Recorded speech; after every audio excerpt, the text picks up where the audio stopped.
Bienvenue au podcast Pivot. Mon nom est Jonathan Léveillé, président d'Open Technologies. Le podcast Pivot est distribué chaque semaine afin d'inspirer et d'éduquer les entrepreneurs ayant une idée de produit technologique innovante, communément appelée SaaS, plateforme web, application web ou mobile, et qui désirent maximiser leurs chances de succès dans l'aventure. Nous partageons trucs, astuces, histoires à succès ainsi que des apprentissages d'échecs d'entrepreneurs de renom. Le podcast est une présentation de dev2ceo.com, filiale d'Open Technologies. DEV, le chiffre 2, CEO.com aide exclusivement les entrepreneurs ambitieux qui désirent développer leur idée d'application logicielle afin d'en faire un succès d'envergure. On entend souvent des prospects avec qui on échange dans nos organisations qui ont une insatisfaction envers leurs partenaires de développement logiciel, mais qui en même temps ont peur de transférer ce fameux développement-là vers un nouveau partenaire, et avec raison, parce que ça peut être un processus qui semble de l'extérieur, un processus risqué. Cette semaine, on attaque cette question-là ou cette problématique-là les gens ont, donc de comment bien se préparer pour un transfert de fournisseur pour son développement logiciel et surtout comment maximiser les chances de succès. Donc, on vous dévoile l'entièreté de notre recette chez OpenMind pour partir d'un projet ou un produit qui est développé ailleurs et l'amener à ce moment-là vers nous. Donc, ça peut être vers nous ou tout autre fournisseur. Donc, je m'entretiens avec Joanie Robitaille, qui est notre directrice des équipes de développement logiciel, pour vraiment mettre au grand jour l'ensemble du processus et l'ensemble des étapes pour réussir son transfert. On parle également de 2 petits outils qu'on va mettre à votre disposition gratuitement pour faciliter le transfert et maximiser les chances de succès. Nous invitons également à vous abonner et à activer les notifications sur votre plateforme de balado préférée afin d'être notifié chaque semaine des nouveaux épisodes. Sur ce, bon podcast.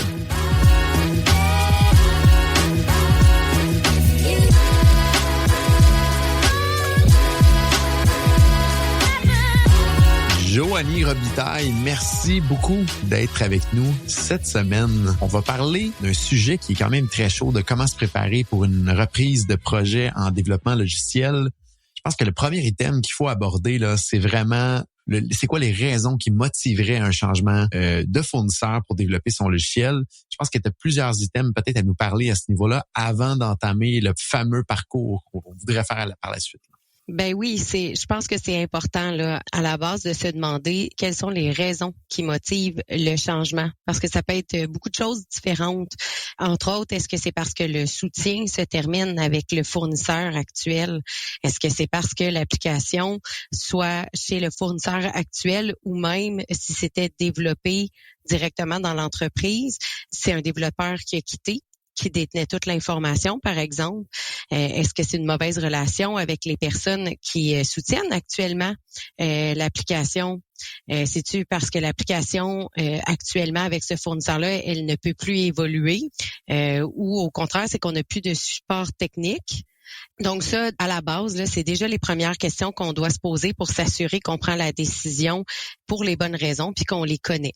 Ensuite de ça, c'est important aussi de se poser la question de dire, qu'est-ce qui me convient pas dans la situation actuelle, de comprendre ces raisons-là pour s'assurer que le nouveau fournisseur qu'on va venir choisir pour reprendre la solution, qu'elle propose quelque chose de différent, puis s'assurer qu'on est conscient de ce qu'on veut qu'il change pour s'assurer d'être satisfait avec ce nouveau fournisseur-là. Puis ça doit être dit dès le départ, là. Et c'est important de se poser ces questions-là parce qu'on est en train de faire des reprises de projets, là, justement, chez OpenMind, chez Dev2CEO. Ça fait partie de notre quotidien régulier. C'est pour ça qu'on voulait enregistrer ce podcast-là, pour être plus transparent de comment ça se passe, puis surtout comment maximiser les chances de résultats au final. Et souvent, c'est pas clair pour les clients pourquoi ils veulent quitter, mais surtout qu'est-ce qu'ils recherchent du prochain partenaire. Donc là, si on est clair à ce qu'on recherche pour le prochain partenaire, il y a beaucoup plus de chances de succès. Donc, c'est un peu cet aspect-là, Joanie, que tu vas apporter, là. C'est posons-nous les bonnes questions du pourquoi on veut transférer de fournisseur ou de partenaire et quel serait le partenaire ou le fournisseur idéal pour s'assurer qu'on a bien sélectionné ce partenaire-là pour aller dans la bonne direction par la suite, là. Exactement. Puis c'est certain que ça se pourrait qu'en ayant cette discussion-là avec le nouveau fournisseur, on se rende compte que Peut-être que ce qu'on avait comme impression qui était un irritant avec l'ancien fournisseur, finalement, c'est une façon de fonctionner qui est normalisée dans l'industrie, mais peut-être que ça va permettre d'ouvrir la discussion à pourquoi est-ce qu'on doit faire les choses comme ça, puis peut-être que ça avait jamais été expliqué de cette façon-là au départ, puis que d'ouvrir cette discussion-là va permettre de clarifier la raison pour laquelle le processus est fait d'une telle ou telle façon, quels sont les gains, pourquoi est-ce qu'on suggère de maintenir en place ou pas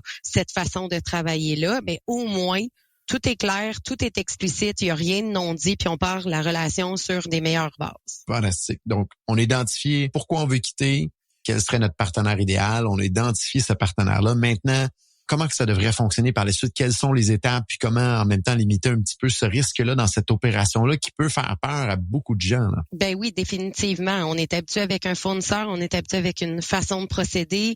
On a l'impression que le fournisseur actuel qu'on connaît bien, c'est le seul qui connaît l'application. Fait que c'est difficile de sentir que quelqu'un d'autre va pouvoir embarquer là-dedans puis repartir de où on était puis de bien comprendre nos besoins.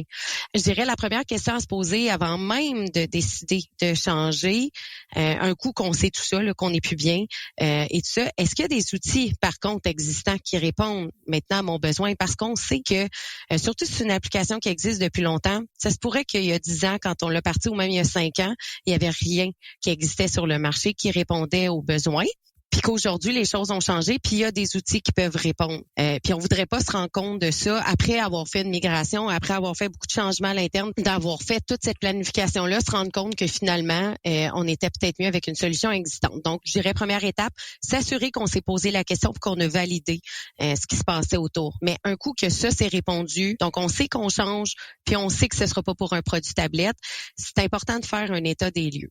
La raison pour laquelle c'est important, c'est de dresser un portrait de l'application dans son état actuel, de voir qu'est-ce qu'il va falloir maintenir en place, puis de voir qu'est-ce qu'il faut prévoir aussi dans l'avenir. Donc, nécessairement, on suggère que le fournisseur qui va reprendre l'application, que le client soit en mesure de lui fournir, on va dire, une fiche technique du projet. Puis dans la fiche technique, il devrait avoir des informations de base qui devraient être incluses comme le langage du projet, la version, parce que ça peut être du .NET, mais ça peut être du .NET de plein de versions différentes, ça peut être du PHP. C'est quoi le framework du code. Ça, souvent, on parle avec le client, puis on demande c'est quoi le langage de l'application. C'est un peu comme si on me demandait si je parle français, anglais. Pour nous, c'est relativement simple, mais le client ne sait pas. Le client n'a aucune idée. C'est pas sa poutine. Donc, déjà, de savoir qu'on va être préparé à se faire poser un paquet de questions techniques, puis d'avoir cette espèce de liste-là des choses qu'on pourrait nous demander, parce que c'est pas toutes les entreprises qui parlent tous les langages, on va dire comme ça, ou qui les maîtrisent tous. Donc, déjà, on doit s'assurer qu'il y a un fit à ce niveau-là. Ensuite de ça, on a besoin de savoir, c'est quoi les services puis les dépendances qui tournent autour de cette application-là. Fait que c'est quoi la base de données qui est utilisée? Est-ce qu'il y a un ERP qui est connecté? Est-ce qu'il y a un système comptable? Parce que tous ces outils-là vont continuer d'exister autour de l'application. Il faut s'assurer qu'on est capable de leur parler, que ça reste compatible, qu'il n'y aura pas d'enjeu là-dedans. Ensuite de ça, c'est quoi les environnements actuellement que l'application a? Est-ce qu'il y a un environnement de production seulement? Est-ce qu'il y a un environnement de UAT, un environnement de test? Tout ça, ça va venir faire une différence. Qui sont les différents fournisseurs en lien avec l'application, justement, là, pour le ERP, pour le système comptable, pour tout autre élément qui pourrait venir, on va dire, graviter autour de l'application ou même s'y connecter. Donc, c'est important de savoir qui sont ces personnes-là avec qui on va probablement devoir communiquer en cours de route. Puis, à qui appartient la propriété intellectuelle de l'application et du code. Super important. Ça semble simple dit comme ça, là, mais il faut s'assurer quand même qu'on a le droit là, d'aller jouer là-dedans. C'est vraiment un bon point à les cibler également. Joanie, cette liste-là, on la rend disponible, je pense, là, sur notre site web pour que les gens puissent un peu savoir quoi remplir comme information. Donc, pour ceux qui nous écoutent, là, on vous donne l'information de quoi remplir un peu comme fiche technique puis les informations à fournir, mais on vous invite à aller télécharger l'outil qui va vous aider à le faire étape par étape au dev2ceo.com/reprise projet. Donc, DEV, le chiffre 2, CEO.com/REPRISEPROJET. Et le tout sera dans les notes de l'épisode également. Donc, on vous fournit 2 petits outils à cette adresse-là pour exécuter exactement ce qu'on vous parle aujourd'hui. Là. Donc, si vous prenez des notes, tant mieux, mais vous allez retrouver l'ensemble de ce qu'on vient de vous dire là, directement en ligne comme outil utilisable. Qu'est-ce qu'on fait par la suite, Joanie? Ben ensuite, c'est sûr qu'il va y avoir d'autres informations à fournir parce que là, on a fait la fiche technique du projet, on a donné, on va dire l'information initiale, mais on a quand même besoin d'avoir un accès au code de l'application pour pouvoir faire l'état des lieux. On fait un audit de code. Ça nous permet de voir est-ce que le code dans son état actuel est maintenable, est-ce qu'on va être capable de le faire, est-ce que on va suggérer de réécrire certaines parties de l'application parce que soit c'est difficile à maintenir, soit ça va être difficile à optimiser ou à faire scaler avec le temps, donc d'y ajouter d'autres fonctionnalités, ou ça peut être carrément parce qu'il y a des failles de sécurité ou même des mises à jour qui devraient être faites parce que le langage est trop vieux, par exemple, puis que le langage est plus soutenu. Donc, tout ça, on va venir valider ça. On va demander aussi des accès aux services si applicables. Par exemple, si on a un client qui utilise SendGrid pour envoyer des courriels, ben on va avoir besoin d'avoir accès à ces comptes-là.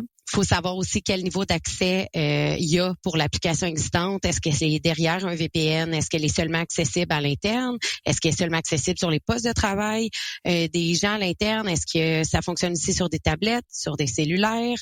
On va se demander aussi où se trouve l'application. Donc, est-ce qu'elle est chez eux, dans les serveurs à l'interne? Est-ce qu'elle est chez un fournisseur? Donc, peut-être le fournisseur actuel qui développait l'application, ou chez OVH, ou chez Azure. Puis, est-ce que le client a le contrôle ou pas de ça? Donc, puis on va aller chercher toute la documentation qui est disponible aussi pour bien comprendre ce qui a été fait puis de où on part, puis qu'est-ce qu'on va avoir besoin de faire là, de notre côté par la suite. Donc, est-ce qu'il y a de la documentation? Est-ce qu'il y a un plan d'architecture? Est-ce qu'il y a un schéma d'interconnexion ou on part de rien? Donc, on a rassemblé 2 groupes d'informations. Le premier, c'est la fiche technique du projet. Le deuxième, c'est plus toute l'information qu'il nous faut pour avancer pour les étapes subséquentes. Donc là, on va partir un peu, ou plutôt on va prévoir par la suite différentes entrevues pour pouvoir avancer dans le processus. Exactement. Puis là, je sais que ça sonne très technique, puis ça sonne beaucoup de choses pour avoir parlé avec plusieurs clients dans les dernières semaines, mois. Souvent, vous aurez pas toutes les informations. Encore une fois, comme Jonathan disait, on a développé des outils pour lesquels on va vous donner accès pour vous assurer de pouvoir suivre ça un peu.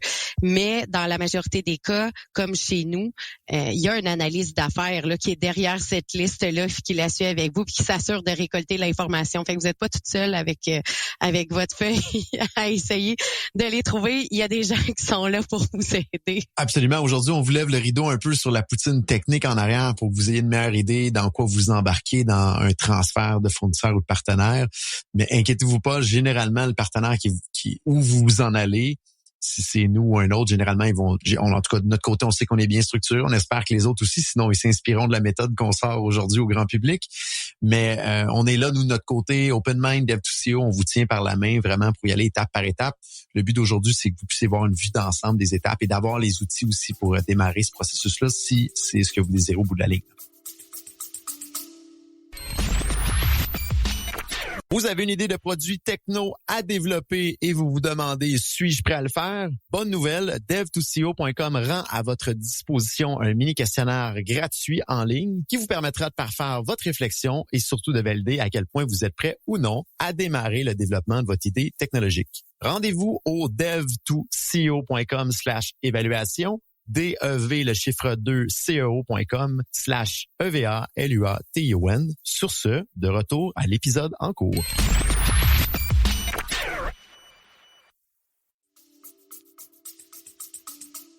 Voilà. Donc là, on disait justement, après ça, il y a les entrevues qui sont à prévoir avec généralement cet analyste d'affaires-là qui a récolté toute l'information là précédemment.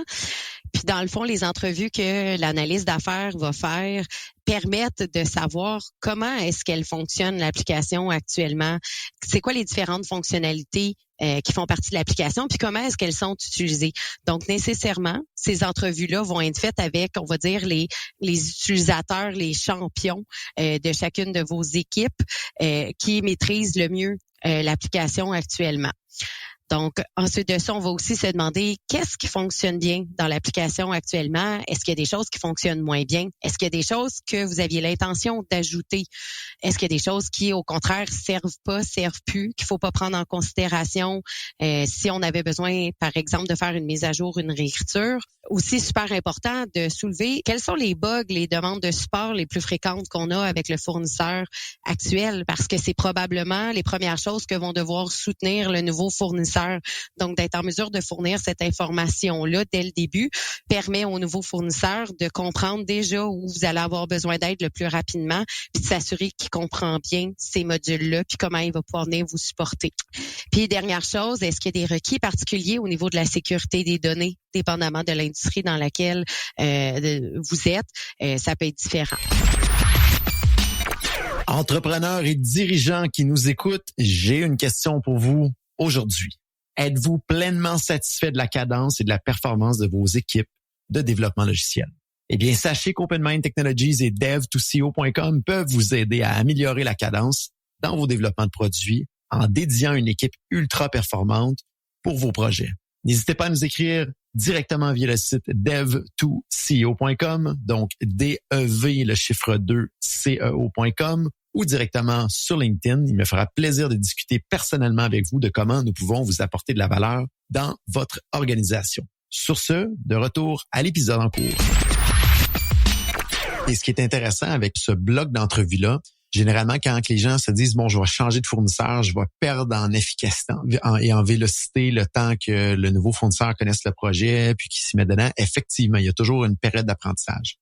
Mais en suivant cette technique-là de différentes entrevues, ça nous permet vraiment de faire une remise à zéro du projet et de bien le réaligner parce que souvent, on se rend compte qu'avec le partenaire précédent, on tombait plus dans l'opérationnel. Il y avait plus nécessairement de vue stratégique de qu'est-ce qui allait bien, qu'est-ce qui allait moins bien, où est-ce qu'on va amener le logiciel et surtout, là, qu'est-ce qu'on veut régler comme bug récurrent.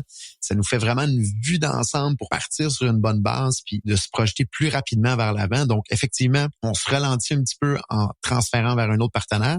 Mais si c'est bien fait avec cette technique-là, généralement, on va gagner beaucoup en vélocité versus le partenaire précédent. Donc, généralement, on est capable d'apporter quand même un certain gain quand on suit bien ces étapes-là en termes stratégiques, puis en termes d'efficacité puis de vélocité. Là. Tout à fait. Puis c'est une des raisons d'ailleurs pour lesquelles on demande toute la documentation, l'accès au code avant même de prévoir les entrevues parce que ça permet autant à l'analyse d'affaires que les développeurs qui vont potentiellement reprendre le projet de bien comprendre ce qui se passe en arrière.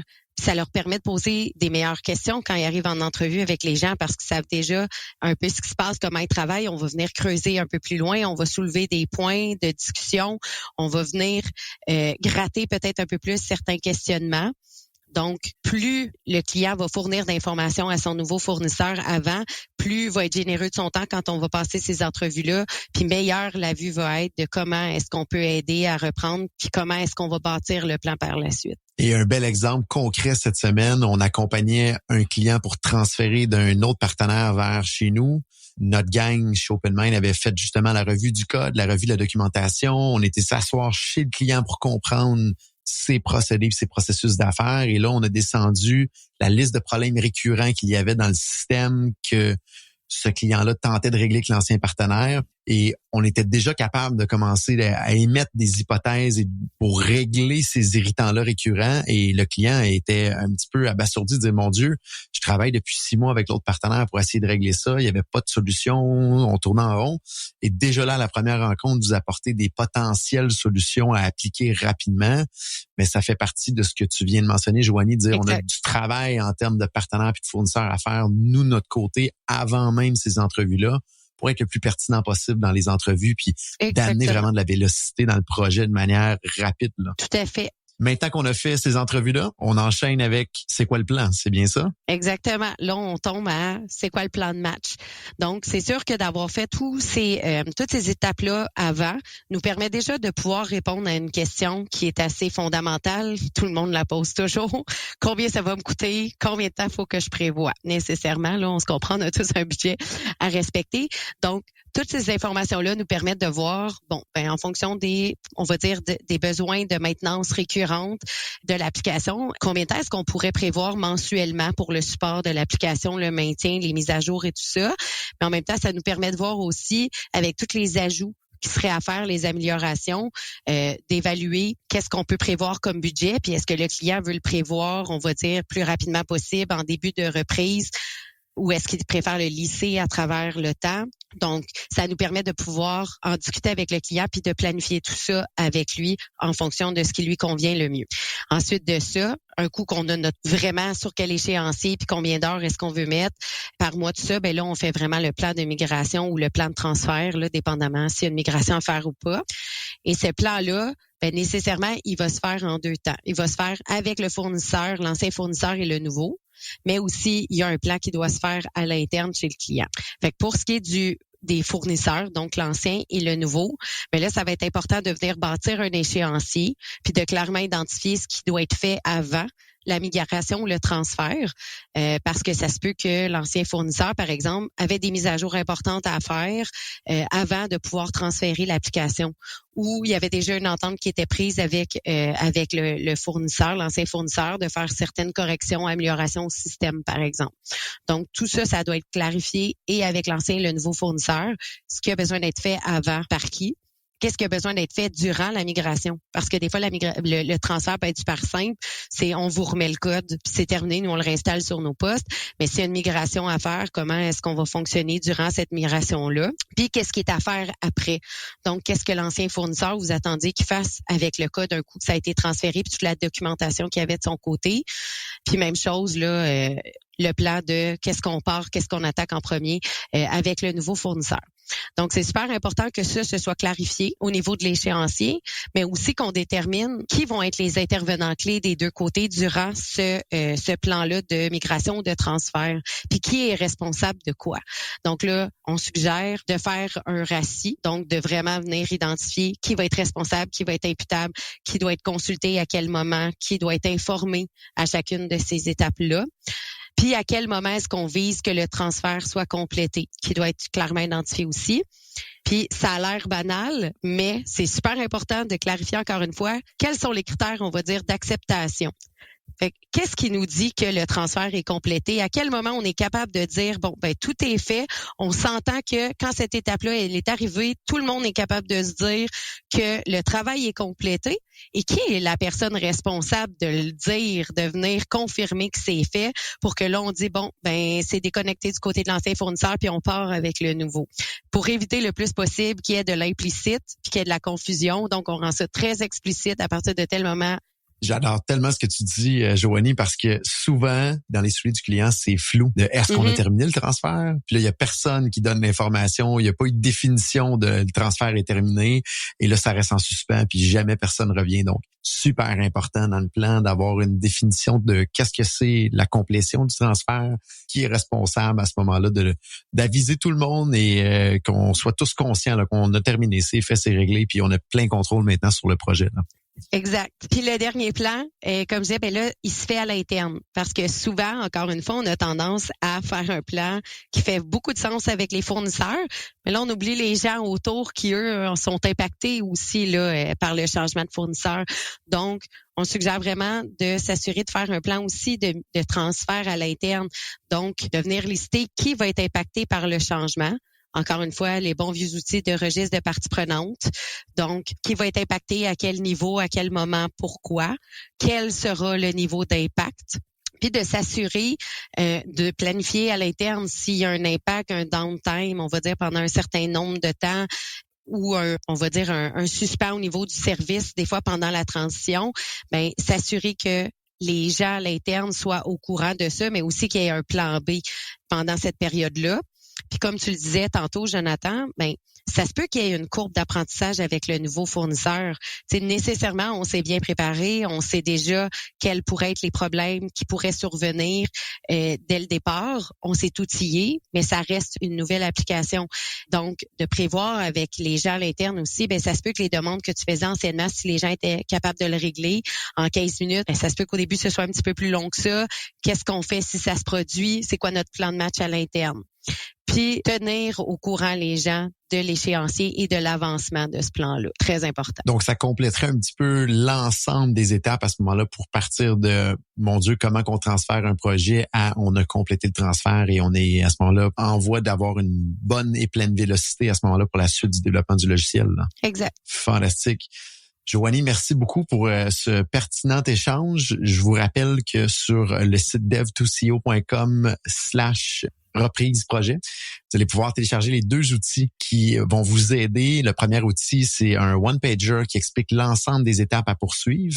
Le deuxième outil, c'est l'information que vous devez fournir à votre partenaire ou votre fournisseur, que vous devez remplir. Donc, c'est un outil interactif que vous pouvez mettre l'information dedans et envoyer à votre partenaire et à votre fournisseur. Je vous réfère également à quelques épisodes du podcast Pivot parce que, Joanie, tu seras probablement d'accord avec moi, quand on fait des reprises de projets, il y a souvent beaucoup d'héritants qui a été accumulé entre le client puis l'ancien partenaire parce qu'il n'y a pas eu d'éducation sur certaines méthodes de fonctionnement ou certaines réalités du développement logiciel. Donc, je vous lance quelques épisodes que nous, on lance à nos clients pour s'assurer qu'on soit tous sur la même longueur d'onde, pour limiter les frustrations puis améliorer la collaboration. Le premier épisode qu'on réfère aux gens, c'est l'épisode numéro 10 sur la loi de McConnell. Donc, c'est une personne qui a dédié une grande partie de sa vie à étudier les bugs dans les logiciels. Donc, il y a des lois puis des règles à suivre à travers tout ça. Donc, super important et pertinent. Si, entre autres, vous êtes en train de faire un transfert vers OpenMind ou Dev2CO, c'est un must. Allez écouter l'épisode numéro 10 sur la loi de McConnell. On a également l'épisode numéro 15 qui est la règle du 20-30-50 dans un développement d'applications logicielles. Super important à connaître pour vraiment qu'on soit tous sur la même longueur d'onde, tous sur la même page pour aller dans la même direction. Et le troisième épisode qu'on vous invite très fortement à écouter pour vous élever au niveau connaissance dans la partie développement logiciel est l'épisode numéro 8 sur la dette technique. Donc, on explique qu'est-ce que la dette technique. Et généralement, quand on fait une reprise de projet, il y a à tout coup, je dirais pratiquement de la dette technique à rattraper à travers le temps. Donc, il faut qu'on soit exactement sur la même longueur d'onde, sur la même compréhension de qu'est-ce que la dette technique, comment l'adresser et quels sont les différents types de dette technique également qui peut y avoir dans un développement logiciel. Donc, épisode numéro 8, je vous invite très fortement à aller l'écouter pour maximiser les chances de succès de la suite de votre développement logiciel. Joanie, est-ce qu'il y a quelque chose à rajouter de ton côté avant de terminer l'épisode d'aujourd'hui? Non, je suis tout à fait d'accord avec ce que tu viens de dire. Je pense que c'est super important d'écouter peut-être ces podcasts-là. On revient à ce qu'on disait plus tôt. En fait, je viens de dire que j'avais rien à rajouter. Je rajoute quelque chose, Jonathan, finalement. Mais bref. On t'écoute, Joanie, vas-y. Ben oui, c'est ça. En tout cas. Mais bref, donc c'est ça, d'écouter ces podcasts-là, effectivement, parce que comme je disais au début du podcast, ben des fois, on a certains irritants qu'on a, puis comme tu le mentionnes, la dette technique pourrait venir en faire partie, autant que la méthodologie, que les bugs, mais tout ça, si ça fait partie de la réalité d'un développement logiciel, d'en être conscient dès le départ, puis d'être un peu plus éduqué sur la réalité, nous permet de mieux comprendre, là, puis d'avoir ces discussions-là peut-être avec les nouveaux fournisseurs, puis de plus facilement, on va dire, accepter ce changement-là, puis ce qui va venir autour. Et je rajouterais également un petit quelque chose de mon côté. On fonctionne en méthodologie agile chez OpenMind. Vous avez 2 épisodes de podcast intéressants si vous vouliez bien comprendre comment ça fonctionne l'agilité, même peut-être l'imprégner dans vos équipes à vous connaître les avantages et inconvénients. Donc, on a l'épisode, entre autres, numéro 22, qu'est-ce que l'agilité, avec un des meilleurs coachs pratiquement au Canada en agilité, Eric Bédard. Et on a également l'épisode numéro 27, la série agilité, là, les avantages de l'agilité pour toutes les parties, les développeurs, les équipes, le client, l'organisation. Donc, on vous invite à écouter également ces 2 épisodes-là. Joanie, merci beaucoup encore une fois de ton temps et de ta générosité de nous partager ton expérience et tes connaissances sur le développement applicatif. Et pour tous ceux qui nous écoutent, je vous dis à bientôt.